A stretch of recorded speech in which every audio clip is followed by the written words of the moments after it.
the time of this story, I was still living at my friend Sherlock Holmes' flat in Baker Street in London. Very early one morning, a young woman dressed in black came to see us. She looked tired and unhappy, and her face was very white. "I'm afraid of death. Mr. Holmes," she cried. "Please help me.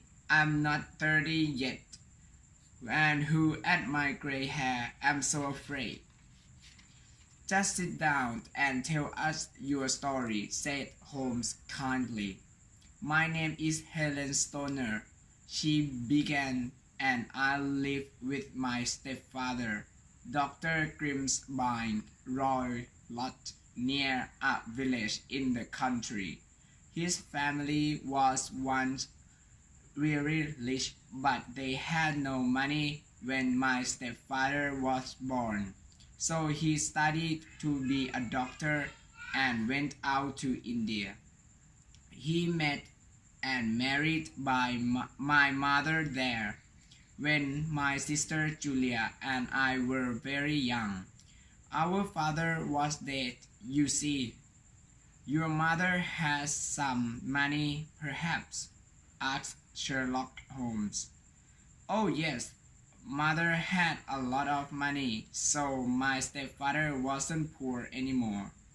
"Tell me more about him, Miss Stoner," said Holmes. "Well, he's a violent man. In India, he once got angry with his Indian servant and killed him. He had to go to prison because of that. And then we all came back to England. Mother died in an accident 8 years ago. So my stepfather got all her money, but if Julia or I marry, he must pay us £250 every year. And now you live with him in the country," said Holmes. "Yes, but he stays at home and never sees anybody, Mr. Holmes," answered Helen Stoner. "He is more and more violent now, and sometimes has fight with the people from the village.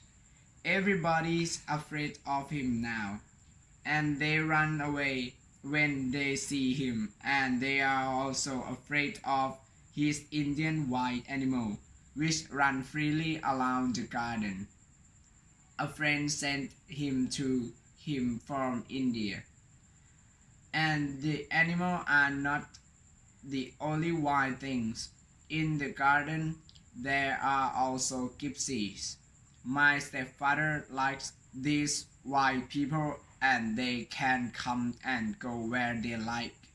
Poor Julia and I had very unhappy lives. We had no servants. They always left because they were afraid of my stepfather, and we had to do all the work in the house. Julia was only 30 when she died, and her hair was already gray, like my hair now." "When did she die?" asked Sherlock Holmes. "She died 2 years ago, and that's why I'm here. We never met anybody in the country, but sometimes we visit some of my family who live near London. There Julia met a young man who asked to marry her. My stepfather agreed, but soon after this she died." Miss Stoner put her hand over her eyes and cried for a minute. Sherlock Holmes was listening with his eyes closed, but now he opened them, looked at Helen Stoner. "Tell me everything about her death," he said. "I can remember it all very well. It was a terrible time," she answered. "Our 3 bedrooms are all downstairs. First, there is my stepfather's room, Julia's room next to his, and my room is next to Julia's.